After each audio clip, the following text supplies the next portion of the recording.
रियासत तेलंगाना के जिन्नारम में हाल ही में पेश आए शरपसंद वाक़ये में क्या है पुलिस की कार्रवाई, क्या है वहां की सूरत हाल और क्या पुलिस की जानिब से दफ़ा 144 हटा दिया गया है। यही जानने के लिए हमारे नुमाइंदे एतमाद ने लिया जायजा और कायदीन व वकील से की तफसीली गुफ्तगू।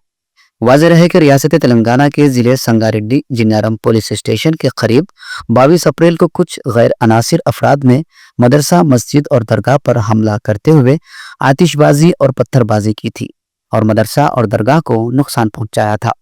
शरपसंदों ने झूठा इल्ज़ाम लगाया था कि तलबा ने मंदिर के अहाते में मौजूद शिव के मुजस्समे को तोड़ा है, जिसके बाद मजलिस इत्तेहादुल मुस्लिमीन की बरवक्त कार्रवाई और दीगर जमातों के कायदीन मौके वारदात पर पहुंचने के बाद पुलिस ने दफ़ा 144 नाफिज कर दिया और जांच पड़ताल के बाद ये बात सामने आई कि इस मुजस्समे को बंदरों ने तोड़ा है, ना कि मदरसे के तलबा ने।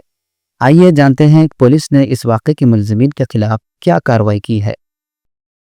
आज हम जिले संगारेड्डी जिनाराम मंडल में जो 22 अप्रैल को जो गैर अनासर लोग मदरसा, मस्जिद और दरगाह पर हमला करे हैं और वो लोग जो पत्थरबाजी करे थे, आज उन्हीं के बारे में जो यहाँ पर मौजूद हुए थे, जब इस बात को सुनते ही जो हमारे आमिर भाई बोल के हैं जो खुतबुल्लापुर के यूथ चेयरमैन हैं और हमारे एडवोकेट हुसैन साहब है और जो हमारे सैयद जहांगीर साहब है, आज उनसे हम मुलाकात करके आज उनसे तफसीलात हासिल करते हैं कि वहां पर क्या क्या हुआ और उनके ऊपर कितने FIR हुए।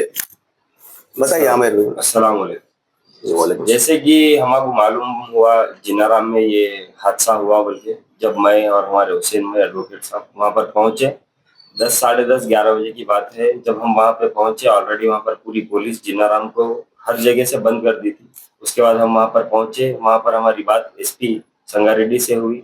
उन्होंने हमें ये बताया कि पूरे बच्चे जो भी बच्चों पे वहां पे हमला हुआ बोल के मालूम हुआ, उसके बाद वो बच्चों को पूरों को दूसरी मस्जिद में एक जगह सेफ पहुंचा दिए थे। उसके बाद हम लोगों ने SP से एक बात की कि आप पूरे मीडिया के सामने एक स्टेटमेंट दिए बोल के, फिर SP साहब भी वहाँ पे एक स्टेटमेंट दिए जी। वहां पर दफा 144 नाफिज किया गया था, तो आप लोग वहां पर कैसा पहुंचे?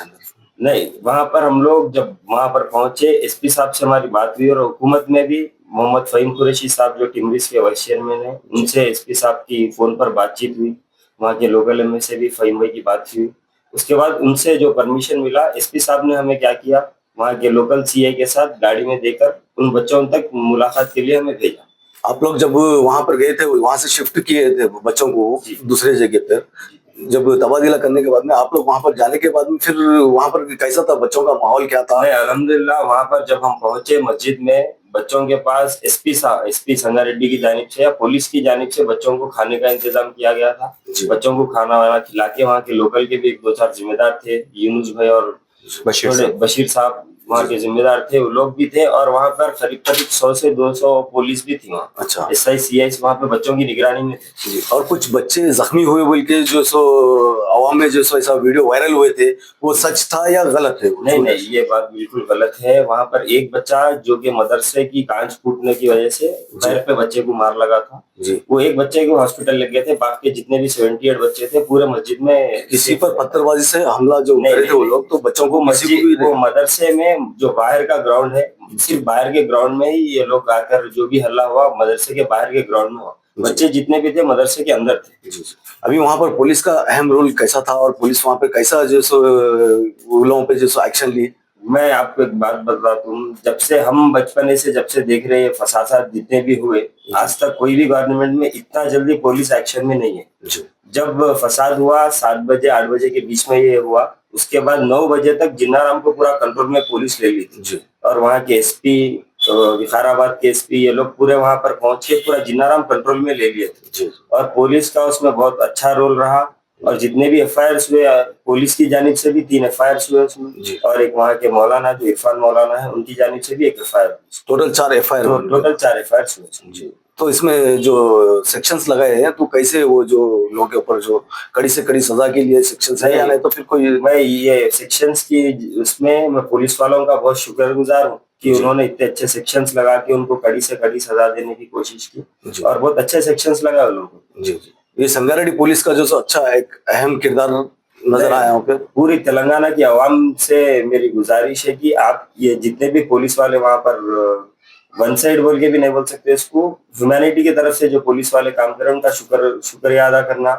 पूरी तेलंगाना की आवाम बोल रहा हूँ, जो पहली बार कोई भी गवर्नमेंट में ऐसा नहीं हुआ, जो पहली बार ये गवर्नमेंट में हुआ, फसाद होने के बाद 1 घंटे में पूरा कंट्रोल में आना, पूरे माहौल को अमन और शांति के साथ रखना, पुलिस का बहुत अहम रोल था इसमें। अस्सलाम वालेकुम। मैं मोहम्मद हुसैन, पेशे से मैं एडवोकेट हूँ अल्हम्दुलिल्लाह, और ये मिर्चल मलकाजगिरी माइनॉरिटी इंचार्ज भी हूँ। उस दिन 22 तारीख के वाक़ियत में जैसा मेरे को एक चैनल पे टी प्राइम बोल के तेलुगु का न्यूज़ है, उस पर मेरे को जैसा व्हाट्सएप पे मिलते गए, मैं उसकी इत्तला मुझे मिलते ही सीधा मैं फ़हीम कुरैशी साहब से मैं फ़ोन पे बात करा, भाई ऐसी की बात ऐसी, तो लिहाजा उस चीज़ का एक दंगा हुआ, उस सिलसिले में हम पहुंच रहे हो, तो इमीडिएट आप पहुंचिए।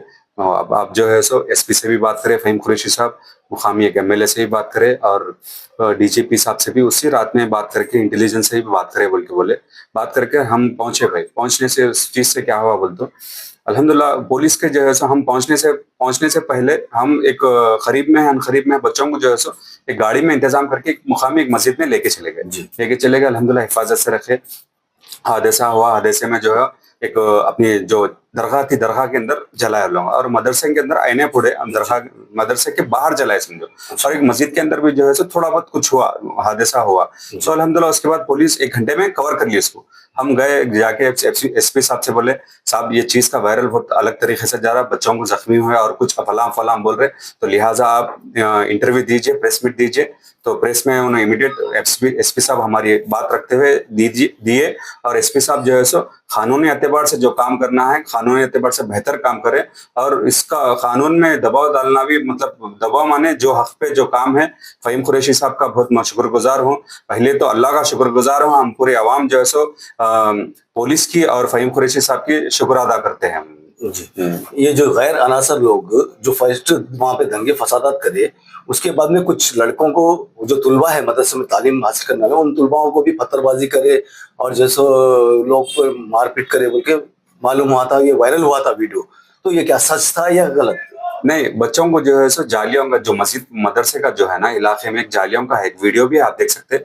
पूरे बच्चों को जिम्मेदार में जकी साहब बोल के है, इरफान मौलाना है, जैसे बच्चों को कोने में कर दिए, मतलब ऐसा पत्थर भी फेंके तो मारने लगे, ऐसा करे। मैं वीडियो में देखा, और मेरी जकी साहब से मुलाकात थी, और इनसे भी, इरफान मौला से भी मुलाकात थी। उसके अंदर एक मौलाना जो है थोड़ा आँखा उनके कमजोर थे, आँखा नजर कमजोर थी, बहुत हैरान परेशान थे। उस दिन रात में मुलाकात करे, हम वीडियो कॉल पे भी बात हुए, वहां से करे समझो। मौलाना भी कुछ डरे हुए थे, हाँ बहुत रो रहे थे। जाहिर सी बात है, एक मॉब अगर आ गया, 100 से 200 आदमी अगर आए, तो जाहिर सी बात इंसानी फितरत है, इंसान कोई ऐसा कोई बहादुर एक इंसान 1 से 2 से लड़ सकता, लेकिन 100 से नहीं लड़ सकता। जी, अब पुलिस के बारे में क्या कहना चाहते हैं?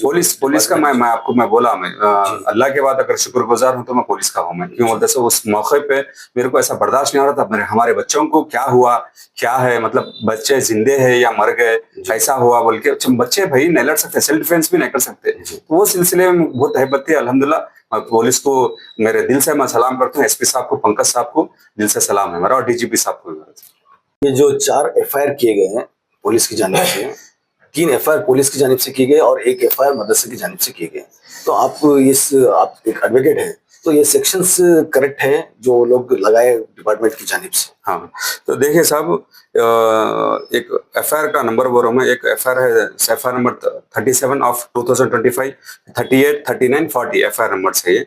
तो इरफान मौलाना की जो एफआईआर में है, अकॉर्डिंग टू बीएनएस एक्ट, पहले आईपीसी था, बीएनएस है, 109 अटेम्प्ट टू मर्डर लगा, फिर 191 उसका ऑब्लिक में 23 राइटिंग, मतलब राइट्स करने का, और 298 injuring and defiling a place of worship को कुछ करने से, मतलब तकलीफ देने से वो लगता। 324, 326, 333, 190 ये सेक्शंस लगे इनके ऊपर। ये सेक्शंस के एतबार से 109 जो सेक्शन है उसका अटेम्प्ट टू मर्डर के अंदर लाजमी है जेल को पहुंचना, बगैर जेल के नहीं होता, उसके बाद जेल अपना रिपोर्ट से ही बेल लेना। अच्छा, ये है सेक्शन इसके अंदर। और 12 लाख के ऊपर एफआईआर हुआ, मुकामी है वो लोग, अतराफ के 1-2 बाजू के गाँव के भी है, 12 लाख के ऊपर एफआईआर हुआ और इन्वेस्टिगेशन चल रहा है। जी, को अरेस्ट करे?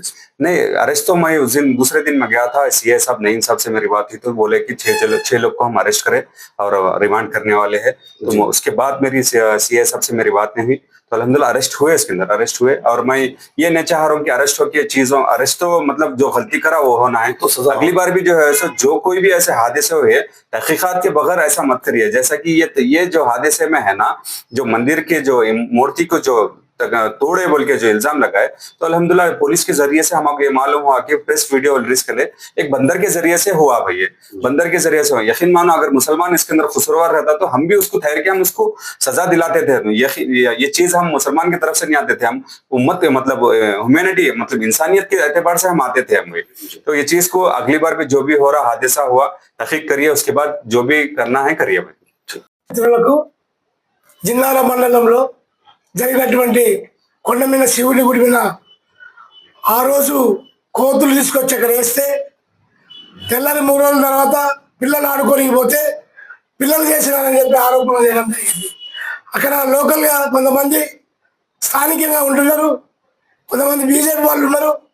వాస్తవాన్ని తెలుసుకోకుండా ఈరోజు జరుగుతున్నటువంటి వ్యవస్థలో మైనార్టీ కానీ బీజేపీ కానీ క్రిస్టియన్ కానీ అన్ని కులాలు మతాలుగా ఏకంగా కలిసి ఉంటున్నాయి.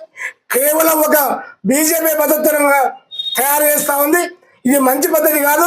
పోలీస్ డిపార్ట్మెంట్ వెంటనే ఎస్పీ డిఎస్పీ గారు కేసులు పెట్టారు. అక్కడ ఆల్రెడీ 4 ఎఫ్ఐఆర్లు జరిగింది. అక్కడ 4 ఎఫ్ఐఆర్ వాళ్ళ మీద 4 ఎఫ్ఐఆర్లు అయితే ఇమ్మీడియట్ గా కోర్టు బెయిల్ ఇస్తారా లేకపోతే రిమాండ్ చేస్తారా?